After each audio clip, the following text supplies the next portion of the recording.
Hello and welcome to Take Me Home, the podcast offering a social, democratic alternative for the politically homeless. My name is Sebastian Moore. And I'm Hilary.salt. And we're going to do an interview this afternoon with a very interesting guest, but we thought we'll record a brief episode beforehand because there's a couple of items in the news which seem quite pertinent. Yes. So we'll get on to the Supreme Court ruling, which happened earlier this morning. But first, we'll go to you with ships. Shipbuilding, yes. Yeah. So, oddly, there was two shipbuilding stories in the news over the past week, which is kind of what piqued my interest. I thought I would look into it a bit. So, the first was that the Princess Royal opened BAE Systems' new £12 million applied shipping academy in Glasgow. So that's a UK story. And there was also a kind of shipping element to the whole tariffs discussion. I know we've done quite a bit on tariffs, so I don't want to discuss those specifically. But one of the tariffs that Trump was threatening to introduce was on any importers who use Chinese ships to import goods. So not about where the goods were made, but about the kind of ship that was importing them. And that's really part of his attempt to reinvigorate, revive the US shipping industry, because it's absolutely the whole industry is dominated by the main shipbuilders, who are China, Japan and South Korea. Do you want to have a guess at what percentage of overall tonnage is made by those three countries put together? 3/4, 75%. 94%. 94%? It's massive, exactly. Yeah. Wow. Yeah, absolutely.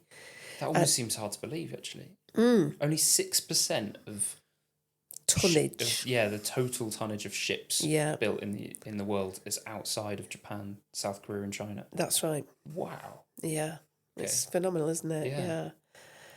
And last year, 2024, China launched 250 vessels.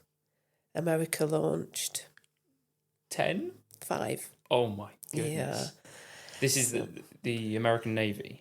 No, those 250 ships that the Chinese launched were a mixture of military and merchant marine ships, so used by the private sector as well.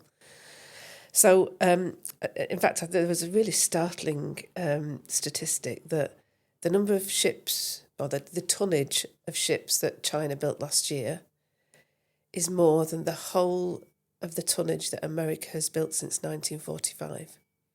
Wow. Yeah. So that's that just shows you the kind of dominance of China.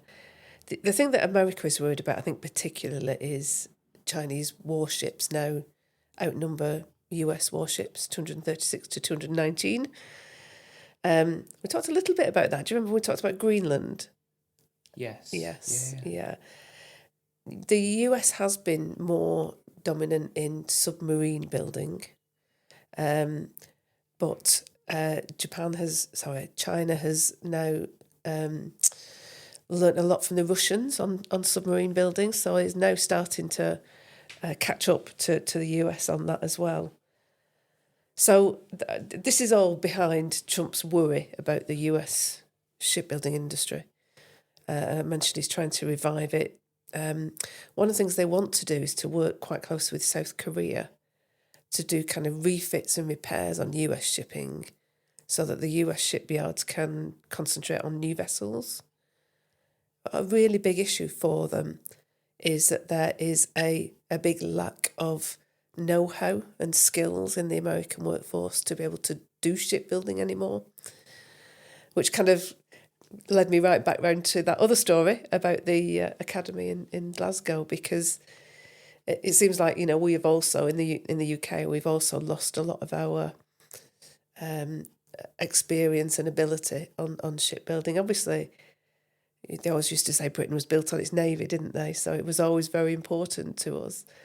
And it's becoming so again, obviously, that we've got this increased defence spending. And so the UK is working on, I think it's like 26 ships now, a mixture of ships and submarines. It always confuses me. Submarines are boats, aren't they? Whereas ships are ships. The ships go on top of the water. Yeah, that's right. Yeah.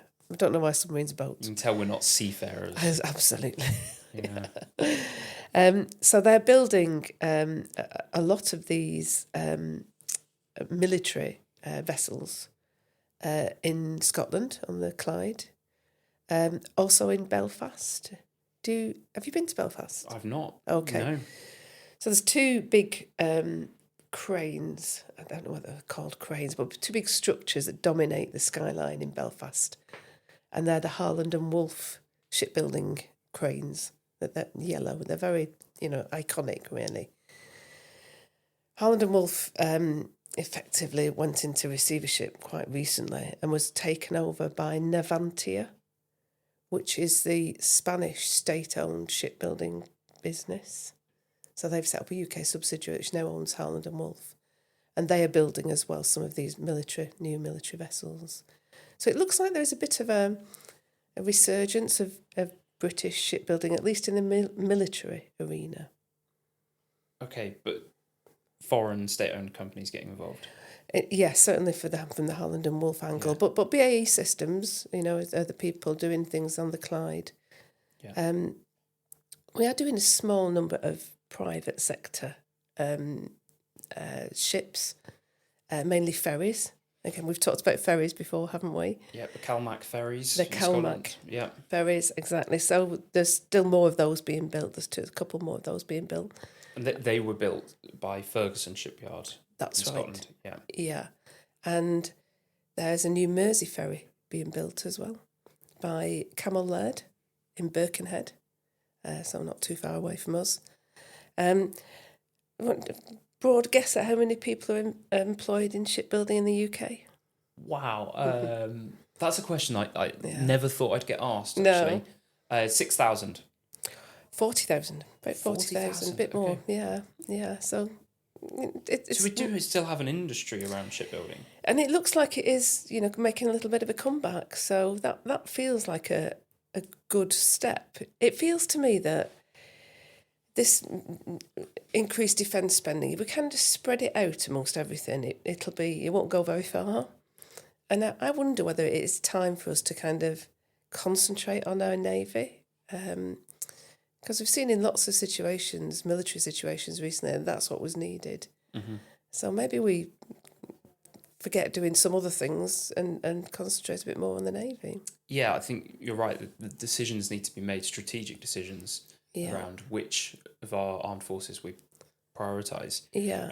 One of the reasons that the UK has been such a global power in years gone by is because of our Navy. Correct. We're very fortunate geographically in this country that we have sea in between us and our neighbours. That's right.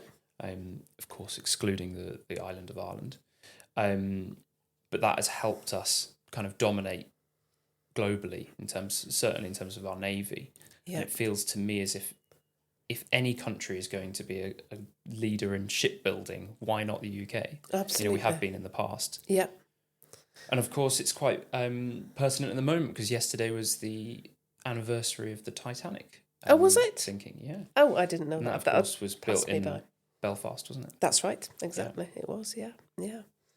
So, yeah, we need to bring shipbuilding back, improve it, exactly, and train up young people to be, we were talking about this the other day. I don't know if this was, I can't think where this came up. I think it was the talk you did at the weekend about the person sweeping the floor.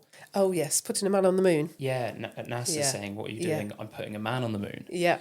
And I think anybody that works in that industry of shipbuilding, whatever the role that they are doing, they can say they're contributing to putting these ships on the ocean. Exactly. I think it's brilliant. Absolutely. Yeah. So, big shout out to our shipbuilding industry. Good stuff. Good work. Okay, Supreme Court. Yeah, let's hit it. Yeah. Right, it's not too often that the Supreme Court is in the news. Of course, I think the Supreme Court, and this is something that comes up every now and again, is this idea that I think people think the Supreme Court is this hallowed institution that's been around forever. And of course, it was established in 1999. 2009. Oh, wow, that late. Yeah. I thought it was quite early in the Blair years. I'm getting mixed up. The bill that went through Parliament was 2005. Okay. But the court wasn't established until Brown in 2009. Right, okay. But they're in the news massively, leading the news this morning because of this this ruling on what a woman is. Mm-hmm. And I feel like this is a very 2025 story Yeah. because, and somebody actually commented, somebody in the STP said, I'm having to explain this story to my child today. And it feels very weird because the child is saying, what do you mean a court had to say what a woman is? Like, it seems like Yeah. a weird thing for us. Now, I respect the fact that we are probably on one side of the issue. Mm-hmm. And I'd like to think the majority of the country are, which is that a woman is a biological woman. Yeah. But there will be those on the other side that are, disagree with our optimism from this court ruling. So the Supreme Court have said that they've ruled that the terms woman and sex in the Equality Act, which was 2010 That's Equality right. Act, Yeah. that those terms refer to a biological woman and biological sex.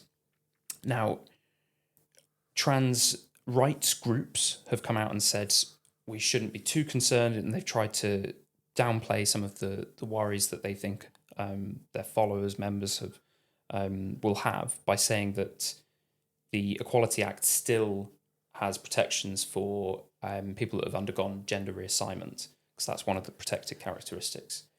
Just be careful, because the protected characteristic is not having undergone gender reassignment. Okay. It includes anybody just considering gender reassignment. So yeah, and that came up at your talk on the weekend. It did, yeah. Yeah. So, yeah, what do you make of this? Because to me, it sort of seems in a way a non-story, but then I can see that this will actually have a lot of repercussions. Yeah, so I mean, I massively welcome it. I think it's a fantastic ruling. My X feed this morning was full of people celebrating and crying and being very, emotionally involved in it. And it will, for many women, be a real relief that it's really clear. So what the ruling says is that even if somebody has a gender recognition certificate, a GRC, that doesn't make them into the thing that falls within the legal meaning of woman. And a gender recognition certificate, how do you obtain one of those? You have to you have to have evidence that you suffer from gender dysphoria, and you have to have been living in the opposite sex for 2 years, opposite gender, I suppose, for 2 years. And there's not that many. And that has to be signed off by 2 doctors. I think that's right, yes. Yeah. So, I mean, I think sorry, just to backtrack a little bit, the ruling came from Scottish law that was, I think it was about the number of women on boards, on company boards. Yes, yeah, quotas. And they defined woman there as meaning somebody who was born female or who had a GRC, a gender recognition certificate. And that's effectively where this challenge came from. The reason it's important for a lot of women is because it does mean that even if you have a GRC, biologically born men can't use women's changing rooms, women's toilets, all those kind of situations where women have felt very unsafe when, And is this what that ruling means, that people with a GRC can't now use bathrooms of the opposite sex, gender? At this point, I get confused. Yeah, well, it means if ever there's a legal challenge, the law will say, okay, somebody born man is not a woman. Mm-hmm. And a woman is an adult human female, which, as you say, feels obvious, but it hasn't been. So I think that's the first thing to say, is that I really welcome this decision. It's interesting that in their explanation of their decision, the judges refer to quite a lot of situations where this has been problematic, like sports. So they don't rule that trans women can't take part in women's categories in sport, but they do say that it seems illogical for that to be the case. So in many sports, that's governed by the sports ruling body. It's not a legal thing. Mm-hmm. But they have given a really strong steer that in lots and lots of situations, we need to be very clear that when we say woman, we mean biological woman. So that's great. What was I thought quite interesting as well about the decision, though, was that the judge said something along the lines of, but this shouldn't be viewed as a victory for one side over the other. Now, whether it should or it shouldn't, I'm not sure that's what the judiciary should be saying. You know, they should just be ruling on the law. Not, I think he's trying to kind of dampen down the culture war issues around this, but I'm not sure that that's the role of a judge, to do that. And whatever they say anyway, I think it will be seen very much as a victory. I think we should always say that even, people who are overjoyed by this decision aren't doing that because they want to disrespect or distress trans people. I think almost everybody would say that people should be allowed to live the life that they want. But the situation in which it becomes problematic is when people want you to respect the way that they are believing themselves to be. And that's when the kind of real tensions around this come out. So anyway, I think it will be seen as a bit of a victory in the whole culture war thing. But in my view, it's absolutely the right decision. I very much welcome it. Well, it will definitely be. It's already being seen as a victory for, you can see on the news the women's rights advocates cracking champagne open, and they're certainly treating it like a victory, as perhaps they should. I wonder if you say this is not about demonising trans people, or and you said everybody. I don't know how wide ranging this is, but most people would sort of agree with the fact that you should be able to live your life as long as you're not affecting others. Yeah. And I imagine that the argument from the other side is, like, I'm not living my life if you're forcing me into a bathroom where I don't feel I belong. Yeah. And my view on toilets is that we do need to have some third spaces, and I know that's not very practical in many situations, but I do think it's absolutely the case that women's bathrooms should only be for women.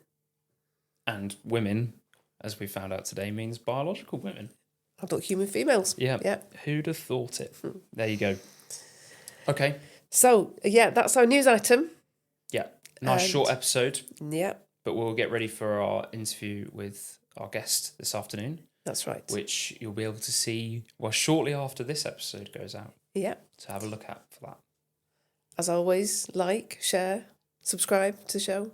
And if you've got any thoughts, email us or just put it in the comments and be nice. Great. Thanks all. See you next time. Cheers.